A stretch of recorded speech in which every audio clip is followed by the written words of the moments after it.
Hey guys, welcome to this week's podcast episode of the Financial Freedom for Physicians podcast. And I'm really excited about today's topic because it's all about financial tips for residents, wellness, and I'm really happy to have a Greg Elsberry. He's with Pattern Life Insurance on the show, and he's a sponsor of the show, official sponsor of the show, and we're gonna do it a little bit differently because he goes around the country talking to residency programs, directors, chairs, residents about financial planning, and we thought it would be interesting to have me in the chair, him asking me the questions. So I'm really excited about today's episode. And wherever you are live, like, comment, share, and subscribe. And I'm happy to welcome Greg to the show. Welcome, Greg. Dr. Lou, thanks for having us. We're excited to be here. We appreciate the opportunity and looking forward to a fun conversation today. So thank you. Yeah, I know you had me in the spotlight, but before we begin, just briefly tell your role at Pattern Life, what it is, Yeah. and how people can find you and all that. So, Pattern, obviously, we get the pleasure of working with physicians and helping them secure their income. And so our role, our department is really focused on education. So we go out and we meet with residency programs and we provide lectures on non-clinical topics like disability insurance. So really getting to go into those classrooms during those didactic times and just talk about DI. And so really fun conversations come from those lectures, and you walk away with just a better understanding of, hey, what is DI? Why do I need it as a resident?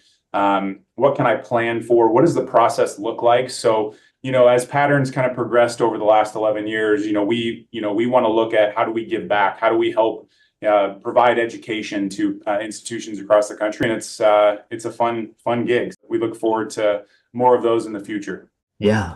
Yeah, I love that. And for all the audience, be sure to check out the link in the show notes. Check out Pattern Insurance, see how it fits into your plans and goals. And I'm happy to get into the talk. So I know, Greg, you had a list of questions to ask, and I'm Sure. happy to delve into it. Thank you, Dr. Lou. So first off, I'd love to kind of know, these days you're a high performer.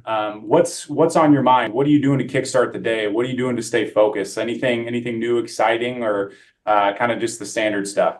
Just get in your mind a little bit. Yeah, I've studied top performers, and really just what the main thing that's a common theme among high performers is they wake up early and they go to bed late. So they wake up early, they have a morning routine, whether that's journaling, meditation, cold showers, sprints, these things where they solitude, they get to strategically plan for the day before the day gets ahead of them. So that's one thing. I normally start out, I wake up, I do sprints to just wake my body up, shock my body, followed by a cold shower, and then just a healthy, nutritious breakfast. And from there, I'm ready to tackle the day. So that's kind of where I am these days. Topic wise, I'm really interested in technological trends, especially with the AI trend coming, and I'm evaluating how it's going to affect finances, how it's going to affect careers, how it's going to affect jobs. So many implications. So I'm always studying that. So that's where I'm at now. I love that. It seems like AI is just ever present, right? We're constantly figuring out how to implement it, how to use it. And I definitely see an opportunity there for it for sure. So awesome. Yeah, I think getting up early, getting your mind right, just having that kind of quiet time to really set the stage for the day is invaluable, right? Especially from a resident's perspective. Or working with a ton of residents across the country, as I alluded to earlier, but it's just a grind. And so, on the topic of residents, from a financial literacy or financial planning perspective, in your experience, what do you see kind of a few mistakes that maybe are made during that residency time that maybe impacts them down the line that they're just not considering right now? Yeah, it's really a big transition going from med school to residency. Med school, you're in debt, and you're really transitioning from kind of like more of a passive, like, assistant role to more of an active role, taking along a lot of responsibilities. So and it's really important to plan. I think for a lot of the audience, if you're in med school or even a residency, it's not too late to start planning. So one thing is top of mind is student loan management, and just ignoring that. And a lot of student residents come out with 300, 400K student loan debt. And that's significant, and so there's a lot of ways to manage that student loan management. Some of it's, coming due 6 months, some of it's coming due immediately. So really work with a student loan planner. A lot of times there's loan forgiveness programs, there's different debt repayment programs, other career options you can go into to help pay for those loans. So that's the first thing is student loan management. So second thing is delaying retirement saving. So, retirement saving and investing, it's a long game and it's a strategic game. You don't have to be a genius to get ahead financially. And it all comes down to sound financial habits. So saving at least 10 to 20% if you can, and investing that. So Roth IRA, a brokerage account, start getting that money working for you as early as possible and as much as possible. So that's one thing. The beauty of compound interest is that it's hugely powerful. Once you build a powerful nest egg that can substantially reduce your burdens and, set you ahead financially. So that's the second thing. Third thing is lifestyle inflation. So you're going to be around a lot of doctors, attendings, making significant six figures, millions. And so you're going to be tempted to, splurge on a Porsche or, buy. I knew residents in California, they were bragging during 2008, they bought these 800K mansions and a lot of them are hurting from that. So kind of really be wary of lifestyle inflation. One thing that I love to do, one of my favorite mantras is live like a resident. But, like I said, wealth is not what you see, it's what you can do with it. So people don't see the bank accounts, they see, the outward. So that's the third thing is lifestyle inflation. And then also just kind of, there's a lot of new apps, there's a lot of software that can budget and track expenses. Like I said, just live within your means, spend less than you earn, save the rest. There's a lot of options and there's a lot of different resources out there for you to track expenses. So that's fourth thing. And last thing is insurance coverage. So really, especially with lawsuits, you can get injured, you can get sick. So make sure your insurance coverage is adequate. These are very practical things. And if you really take them into consideration, they can actually protect you in these sort of catastrophic events. So those are kind of the five things. That's a general overview. We don't have the time to, delve specifically into it, but I'm happy to answer questions from that. I love that. What, on our side, from the disability perspective, the standard disability claim lasts about 2.5 years with physicians. And we're saying, well, gosh, do you, if something were to happen, do you have 2.5 years worth of money to keep that lifestyle, go to the same schools? And if you don't, then it's like, it kind of gives you pause a little bit. We've got to, kind of look at something to protect that. And so that nest egg you alluded to earlier, I think is a big deal. And living life like a resident, I think is awesome, right? Yeah. So I think that just kind of, even after, the first couple years of an attending job, if you can keep that to really start stashing away some of that income that you're now getting, I think that's a very big deal. Yeah. You mentioned a couple apps. Is there anything you're really excited about to name maybe one or two that, helps track expenses or helps manage things that can, everything's on our phone right now. So how do we leverage that technology to, be more successful when it comes to financial planning and literacy? So a lot of them. So for example, I love Mint, and it's basically gives you a comprehensive overview of your financial situation. It can link your bank accounts, your credit cards, investments, and loans. And it can also keep track of spending, create budgets. There's a lot of different things like Pocket Guard. It helps manage your money by showing how much you have. Like I said, there are so many like now, but choose one. I mean, choose the free one and just kind of do it, and track your expenses.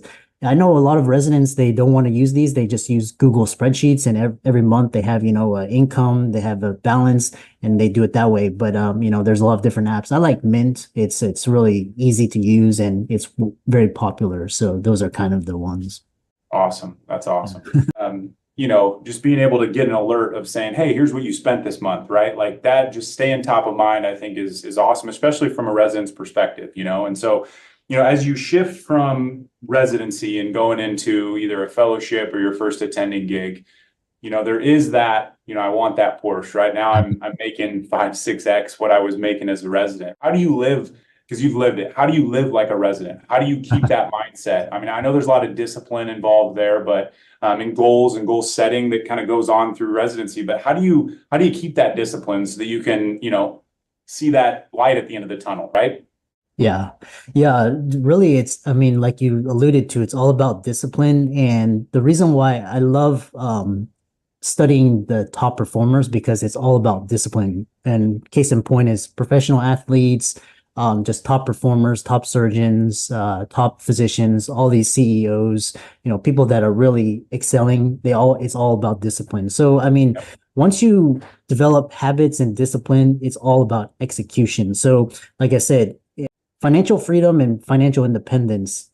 I know a lot of, doctors that are the smartest, but they're very poor. And I know some average doctors, they have good habits and they're financially ahead. So that's the first thing, is just kind of, finances are your number one key that you have to start considering transitioning from your attending role, and also from fellowship as well. So that's the first thing. The second thing is, when you start this financial planning transition, you have to realize that, once you've created this, comfortable nest egg, you're making maybe 50 to 60K as a resident, and as an attending, you're 300, 500, 700K. So that kind of that first attending role. So you have to really, it's going to be a huge income bump, and you're going to, like I said, it's like a 5 to 6 times your salary. So you're going to be very tempted. But if you live like a resident for the first 3 years and just on that meager resident salary, that 50K salary, and then you save and invest the rest, it could be through real estate, it could be through index funds. You put that money to work. That first 3 years will set you ahead 10 years, 15 years ahead of the colleagues that are, buying the $1 million homes. I know a lot of physicians, they were very frugal coming out of fellowship and into their first attending roles the first 3 years, and now they're financially ahead. So really consider that. It's just kind of like 3-year investment into your finances, paying off those student loans, living below your means, getting ahead, and it'll set you up. So that's kind of that first thing. I know you have another question about, getting ready for fellowship and your attending role, but that's kind of the financial side. Yep. Well, and residents, I mean, doctors, physicians, they're making that investment in themselves, disciplined enough to keep making that investment, over the first 2-3 years, so that the next 15-20 years you can live a lot, more free life. Discipline aspect is something to remember. It's hard, but staying disciplined with whatever you're doing can obviously pay off dividends. We see a lot of dual physician households. I was at an institution last week, and one of the residents came up and said, do you guys work with couples? And I said, well, of course, a little bit, and what the goals should be. We don't, from a disability insurance perspective, the goal isn't to have 2 DI policies, a space where we can dump that disability insurance policy down the line, potentially liquid assets. We have enough nest eggs. So, are there anything specific that dual physician, households should be focused on, or, anything nuanced to that, right? That you see? Yeah. So dual doctor households is really interesting, because that basically puts you have a dual doctor income. So you have that extra cushion in case, a physician, loses their job, or, has a career change, or wants to do something different. So that's the first thing, is you're in a better position with a dual doctor household. With that being said, there's a lot of caveats to consider. The first thing is your tax liability is going to increase a lot. So you have to really have a tax planning, explore tax saving opportunities, strategies tailored for high income households, employ a tax professional. The second thing is, with dual doctor households, estate planning is going to be really important for your kids, for your grandkids. So, powers of attorney, healthcare directives, a lot of these things. The thing that I really love about dual doctor households is that, because of that extra cushion, I know, for example, my wife and I were both healthcare. I'm more of the entrepreneur, so I can invest in real estate. I can look at other business investments. I can evaluate other opportunities. And so I know a lot of dual doctor households. One is the stable W-2, kind of makes that 300, 400K. And then the other one is kind of the more risk, and you can take a little bit more risk and set themselves up a lot higher. So that's kind of the way. And then a lot of dual doctor households, they use it as a cushion. So in case they want to have kids, they don't have to have childcare. One of the spouses can stay at home and take care of kids. And it's not just the women. I know a lot of male physicians that stay at home and take care of the kids these days. So those are kind of the different thing. It's you're in a bigger and a better position, but it also, with that, you have to consider debt. You have to have coordinated financial planning. So those are the some of the things I've seen. Yep. And we hear a lot about managing stress, no matter what the career timeline we're in, but especially those early kind of physician years, managing stress. Obviously, through residency is a different thing, but from a stress perspective, I'm assuming that the financial aspect has a fairly large component of that. Maybe I didn't live like a resident for the first year, and I'm kind of trying to backtrack a little bit. What, from a stress perspective, from your mind, how big does the finances, obviously there's the impact of being a physician, but does finance play a big component of that if we're not setting ourselves up for success? I think finances go up in the top one or two, the things of really causes of stress, especially with physicians. You have people pulling you in all different directions. You really have to have a way to manage your stress. So that a lot of my colleagues, unfortunately, a significant portion of them are divorced or separated. So finances are the top of like the spending habits of the one partner or the other. Significant financial debt, not saving enough, a lot of, and then the second thing is kids. A lot of disagreements and about how to raise kids, different values. So that's one of the top things is divorce can be extremely costly, especially for physicians, losing half of your assets, because of separation. So really pay attention to who you marry. Make sure you have the same financial spending, investing habits. Make sure you have the same values around money. Make sure you have the same values around raising kids. And so kind of those things. I love this saying where it's really who you choose it's not about love. It's, it has to be a practical thing where you look at things and because it's almost like you're entering into a business transaction, and finances are really huge. So that's one other thing. And the other thing is that's really helped is just have set boundaries as you have kids, as you're progressing in your career. You have your spouse and all of these things, all these obligations. You're going to have to really set boundaries on your time, who you allow into your circle, how you network, and just who your friends and colleagues are. So those are kind of things. And, have a life outside of your family as well as your career. So, have a drink with your friends and, go travel and, go to conferences, network, and always be continuously growing. So that's where you're not being stagnant. Yeah, I like that.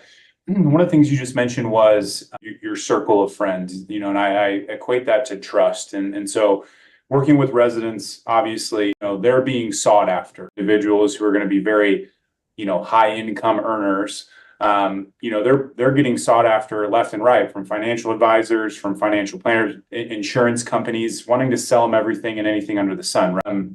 And so I guess my question is, one, how do you find somebody you can trust from that perspective? Because there's a lot of instances where people get, put into something that they really shouldn't have. Target audience for some skeezy things that may happen. And obviously there's a lot of good intentions, but if I'm a resident, how do I go explore options and find, one, somebody that I can trust, but two, that has my best interest in mind? I think that's a big deal. Yeah, it's really, like I said, I took a little bit more unconventional approach. Was I learned how to invest. I learned what money was, how it worked, how to save it, grow it, invest it, multiply it, protect it. And so you want somebody, either that you either through your education or through your network.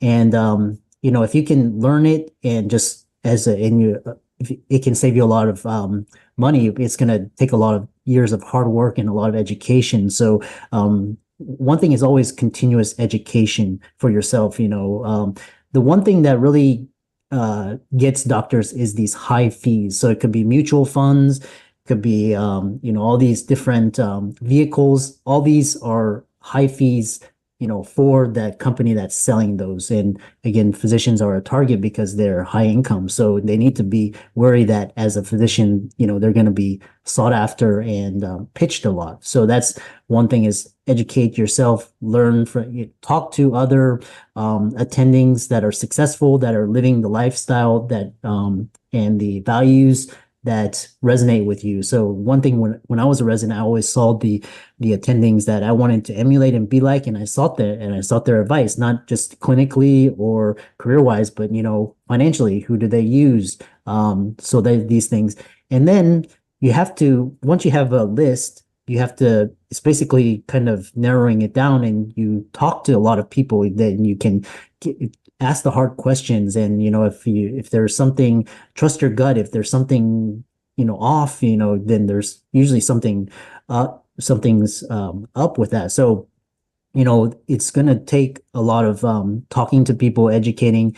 And like I said, if you don't have that time, your spouse, or talking through your network of friends, people that like and trust, and then that way you can kind of vet those individuals. Yes. And you'd be so surprised. I think that's awesome. You'd be so surprised, when we go speak to a group of residents and we talk about just what is a premium? What is a benefit? Sometimes their mind glazes over. It's like, well, I know how to do a wrist surgery, but what's a premium? And so that's where that disconnect often comes. And so, that's where I mentioned earlier, our goal is to really come in and provide that baseline education so that they can go seek out, that mentor. And I think, you mentioned, I think mentorship's a big deal, because oftentimes we have a referral come in from, I need to look into this, and he said you were the best. Quote unquote mentorship, I think, is big. Finding an attending doc, especially in residency, that you trust, lives that lifestyle that you want to emulate one day. Right? I think that's a big deal, because I think there's a lot of times where doctors get into situations that, gosh, they wish they could get themselves out of. And I think one of the things that we're seeing is kind of this trend of healthcare systems moving from W-2 to a 1099. Physicians calling us and saying, well, I had group coverage, and I thought that was sufficient. Well, it turns out it wasn't, right? But now I have nothing. So what do? I'm behind the 8 ball. I could be 35, I could be 45, I could be 50. And now I need to go find coverage to protect this income. It's kind of scary. We're working through a lot of that. But, are you seeing that? Are there things that, doctors that get put in that situation should look out for? Like, hey, if I'm going 5-1, I have to, go to a self-employment 1099 where I've been W-2 for the last 10 years. What do I need to do? Yeah. Well, it's interesting that you mentioned, because I've seen that a lot through, for example, my brother, he's anesthesia, and he transitioned from academic practice to locums, and now he's 1099. So he has to, he purchases disability insurance, DI, and it's a tax write-off for him through his S1 corporation. So there are a lot of tax advantages to S1, and the beauty of self-employment is you control your time and your income. But again, it's going to be an added expense onto you that is not covered by the company or the hospital, and so that usually comes in the form of a premium, or can also be a tax deduction, or so you can look into those things. The other thing I've seen in my area, I live in the Houston, Texas Medical Center, is a lot of hospitals are buying up physician practices, and so a lot of physicians in private practice, they couldn't cut it because they can't compete with these big conglomerates, and so now they're becoming W-2, which is quite interesting. So it sounds like in different parts of the country, or depending on how you want to navigate your career, you go from W-2 or 1099. So Yep, that's interesting. It's very interesting. I think just being prepared. How do I set up an LLC? There's things that they've never had to do before that now they're in a position where they have to go handle all those things. And so again, I think that goes back to, who do I trust? Where do I go find platforms that I can glean this information from and learn and go execute on? I think obviously financial literacy and planning and being disciplined is fun, and it's good, and we need that. But is there anything you splurged on kind of right outside? Like I think of a resident that's, getting done, like, should I take that trip? Should I, go give myself a 7-day cruise? What, is there anything that it's like, hey, go do this to, give yourself that momentum that you need to kind of go into that next chapter? Any thoughts on that? Yeah, there's nothing wrong with spending your hard-earned money. Like I said, money is a tool and a resource. So, it does nothing beneficial to just hoard that money and just watch your nest egg. It's to help others. It's to, take care of yourself. So, there's nothing wrong with spending that hard-earned money. It could be a cruise. I mean, it could be a 7-day vacation. You've worked hard for that. You deserve that. And, like I said, a lot of, I've seen a lot of colleagues, they pass away early and they never got a chance to enjoy that. So really, there's time for splurge. And, if you want a new car or like a vacation or, trips, these things are, you've deserved it. You've worked hard for it. So really, travel, having a hobby and interest, like I said, your health is your wealth. So if you don't have your health, it really makes no difference if you're making $1 million or nothing. So like I said, money is a tool and a resource. And just like I said, our time here is really quality time with loved ones, our contribution to society, how we show up in the world, what we put out and what we contribute. So like I said, the problem is when your expenses become more than your income, then that's when you get yourself into trouble or you take on excessive debt and, make these financial mistakes. Your health is your wealth. I like that a lot. You've given me some good anecdotes that I'm definitely going to use there. So I appreciate that. I think the last question I have would be, we've got our investments, we've got, our savings, we've got, all those kind of core things. Not everyone has an entrepreneurial spirit such as yourself. Things that doctors or physicians could be doing that are unrelated to practice. Leap to go, join TikTok or, are you seeing any consistencies among your peers of things that, doctors or physicians are doing to go earn extra income? Yeah, absolutely. And the more I help physicians and I talk to physicians, it really was kind of considered taboo to be doing anything other than clinical medicine around 20 years ago. But that really changed after the great financial crisis. And really people started to open their eyes. And especially after COVID, people saw how fragile their jobs were. So when I talk to younger colleagues, especially med students and residents, they understand this. They get it. They understand that the world is changing. Healthcare is changing. Technology, AI is changing the way we do things. And so they are preparing. They are doing what we were talking about. They are saving, they're investing, they're not taking on student loans, they're not being excessive, they're saving, they're living below their means. And they understand this concept of a portfolio career. So they could become investors, consultants, coaches, writers. There's so many because the doctor's skill set prepares you for all of these different fields. So a lot of residents starting to understand that they ace their exams, they can coach others, and they speak and they write, they can use these platforms, they have the brand, they have the credibility. So that's the first thing. And really in these days, as a physician, really to protect your income, you have to have multiple streams of income from investments, from different avenue sources, different jobs.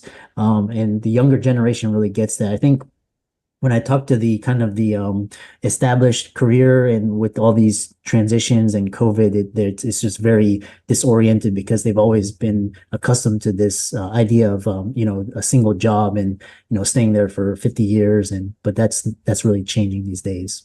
I went down, match day just happened, right? Video on Instagram, and I got all these match day videos. So it's just fun to, the generational difference of how to leverage social media to create a following, discipline that I've used to get through med school and residency and into that attending job to go do other things. And so I think that's good, that freedom, that ability to go, kind of veer away. I've still got my medicine, right? But I'm going and trying new things. I think that's a good spirit to have. So I love that.